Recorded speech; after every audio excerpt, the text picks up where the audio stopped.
This used to be a fun house, but now it's full of evil clowns.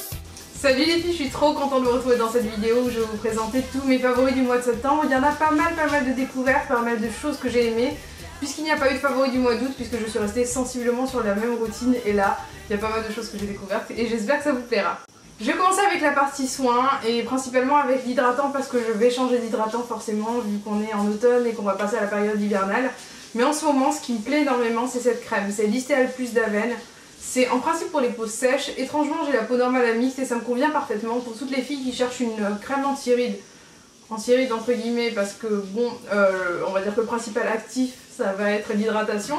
C'est quelque chose qui, à mon avis, est vraiment pas mal. J'utilise aussi le contour des yeux, il est vraiment bien, c'est-à-dire qu'il n'est pas trop riche pour mon contour de l'œil, je n'ai pas de problème de médium, ce qui est quand même pas mal, puisque généralement j'ai ce petit problème. Et pour le coup, j'avoue que j'ai beaucoup aimé cette crème et le contour de l'œil. J'ai été fan d'un masque, ça fait déjà plusieurs mois, et je vous le présente aujourd'hui, même si j'en ferai une revue individualisée, c'est l'Aztec Secret Mask. Un masque absolument génial que j'ai acheté sur iHerb. Je crois que je l'ai acheté à environ 5 $, et il y a, je vais vous dire ça tout de suite, je ne trouve pas le nombre de grammes de poudre. C'est un énorme pot. C'est tout ce que je peux vous dire à l'heure d'aujourd'hui. Et je fais des masques dès que j'en ai envie. Et le principe de ce masque, ça va être vraiment d'avoir une belle action sur votre peau. Si vous avez des imperfections comme moi, si vous avez eu des soucis d'acné, ça aidera énormément et ça a aussi une action réparatrice, je trouve. C'est quasiment plein, parce que vous avez vraiment besoin de peu de produits. Vous pouvez l'utiliser ou avec du vinaigre de cidre ou avec de l'eau. Moi je l'utilise avec de l'eau parce que j'avoue que j'aime bien l'utiliser comme ça. Avec du vinaigre de cidre c'est pas mal aussi. Mais je trouve que pour une utilisation régulière, l'eau me convient parfaitement. Ça c'est mon masque préféré de tous les temps. C'est avec une argile assez particulière que j'aime beaucoup. C'est 100% naturel et je vous le recommande vivement. Dans la gamme soin, mais pas vraiment soin, je dirais que ce parfum ça a été mon parfum préféré du mois de septembre. Il a une légère odeur de mûr, c'est le Lolita Lempicka, c'est une eau de toilette par contre, c'est pas l'eau de parfum. Et c'est nouveau, il a vraiment un côté très fruité que j'aime énormément. Et d'ailleurs, j'aime beaucoup aussi le petit flacon qui est habituel, avec quelques nuances différentes au niveau de la couleur.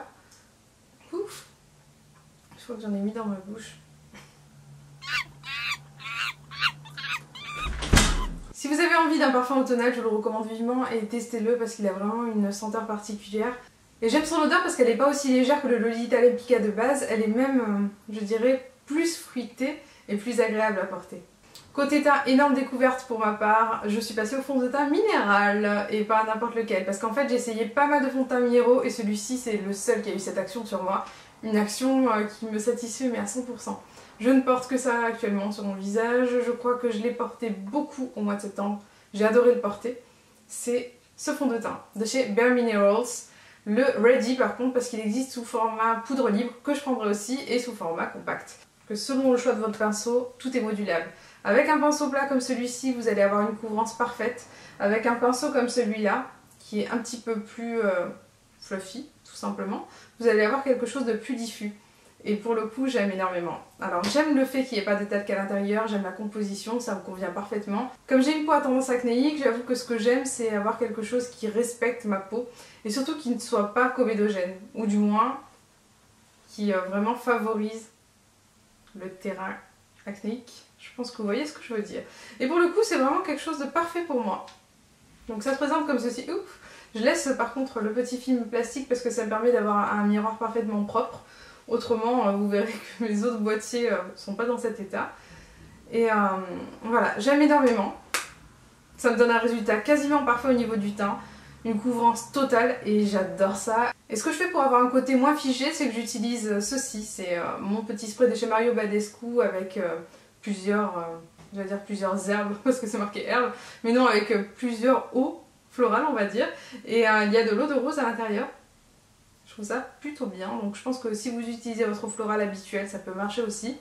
Mais comme je l'ai et que je l'adore, je l'utilise par-dessus ma poudre. Ça donne un côté beaucoup moins mémère, beaucoup moins figé et j'aime énormément, ça donne l'aspect d'une peau qui respire. Vous pouvez aussi mettre un petit spray de base type eau d'Aven.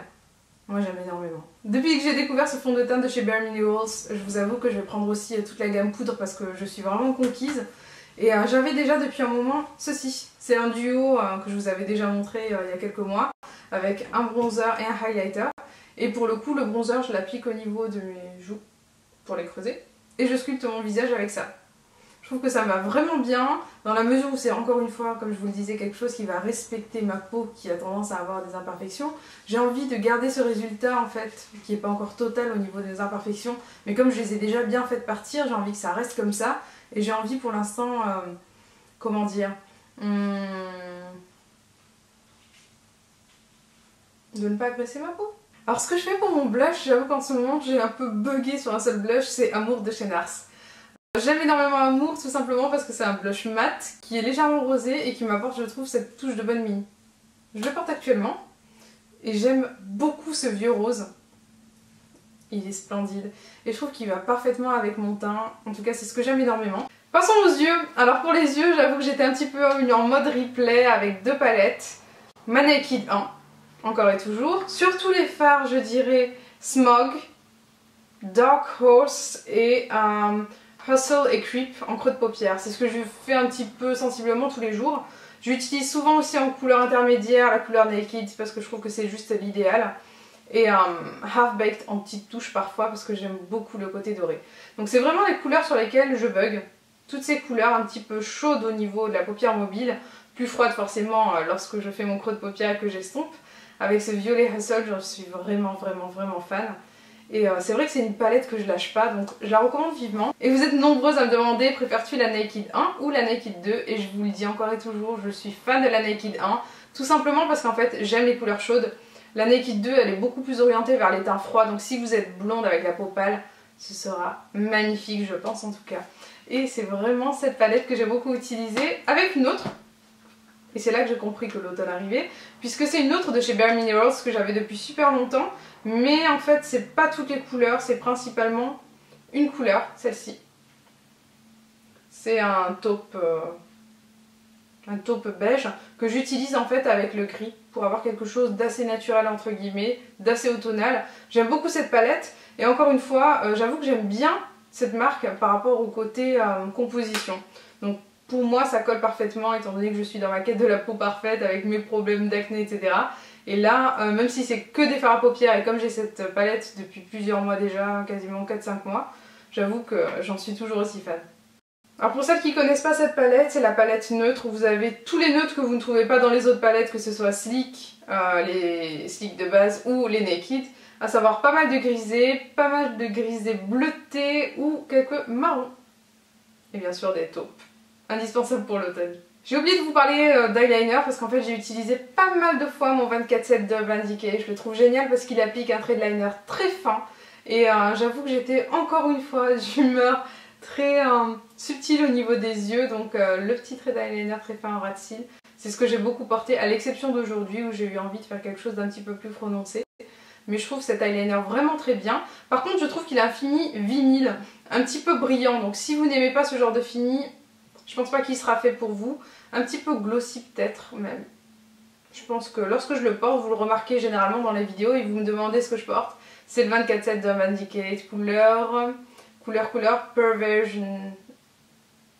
Perversion en français. Alors ce mois-ci a été un mois spécial les lèvres. Je vais vous en présenter que 3 choses que j'ai utilisées, même si j'en ai utilisé pas mal. Ou peut-être que je vous en montrerai d'autres. J'ai utilisé mon baume à lèvres Burt's Bees, qui est génial, qui est 100% naturel. Quand je suis stressée, j'ai tendance à avoir les lèvres sèches, donc j'avoue qu'il m'a été d'une grande aide et d'un grand secours. Autrement, j'ai porté 2 rouges à lèvres que j'ai adorés. Celui que je porte actuellement, c'est celui de chez Revlon, le Just Bitten Kissable teinte... Non, c'est pas Just Bitten Kissable. Ça c'est des... Oh là là, c'est une obsession ce machin, il faut que je vous en parle. Il faut absolument que je vous parle de ces Just Bitten Kissable parce que ce sont d'excellents dupes des cliniques. Peut-être que je vous ferai une vidéo dessus, j'en avais parlé, mais comme j'ai un seul clinique, je sais pas si ça vous suffira éventuellement, dites-le moi dans les commentaires. Et en fait c'est un lip butter, vous savez que j'adore les lip butters, je les ai quasiment tous. J'en ai encore acheté, je vous les représenterai parce que j'en ai acquis pas mal. Et cette teinte sublime s'appelle Raspberry Pie et je la trouve magnifique, parfaite pour l'automne. Je dirais qu'elle est opaque, pigmenté et pas forcément ultra glossy. Et c'est ce que j'aime justement, c'est que on est parfois d'humeur rouge à lèvres mat et là ça donne un côté un petit peu brillant mais pas aussi glossy que les autres je dirais. En tout cas j'aime énormément. Un rouge à lèvres que j'ai énormément porté c'est le Creamy You Coffee. C'était mon premier rouge à lèvres MAC et je l'aime toujours autant ce Creamy You Coffee. Je trouve qu'il complimente très bien les peaux mates. Il a un aspect vraiment pas forcément attractif on va dire lorsqu'on le voit comme ceci. Mais une fois sur les lèvres, c'est une folie. De toute façon, c'est ce genre de couleur que j'utilise énormément en automne et je vous le présenterai très bientôt. En fait, il y en a un autre aussi que j'ai beaucoup porté et à chaque fois que je veux porter Creamy You Coffee, j'ai aussi envie de porter celui-ci, c'est Bricola. Bricola est superbe. Bricola, c'est mon amour et je crois que c'est un des 2 ou 3e ou 4e que j'ai acheté aussi de chez MAC. J'étais très orientée vers ce genre de teinte avant de m'orienter vers les couleurs plus naturelles. Et même si je continue d'acheter des rouges à lèvres naturels chez MAC, c'est ces teintes qui me plaisent le plus vraiment. Mes favoris sont terminés, je vous donne rendez-vous le mois prochain pour les autres favoris. Plein d'autres vidéos vont suivre, pas mal de choses vont changer aussi. J'espère vraiment que mes futures vidéos vous plairont et celle-ci également. Je vous fais des gros bisous et je vous dis à très vite. Ciao ciao. Formidable. Tu étais formidable, j'étais formidable. Nous étions formidables.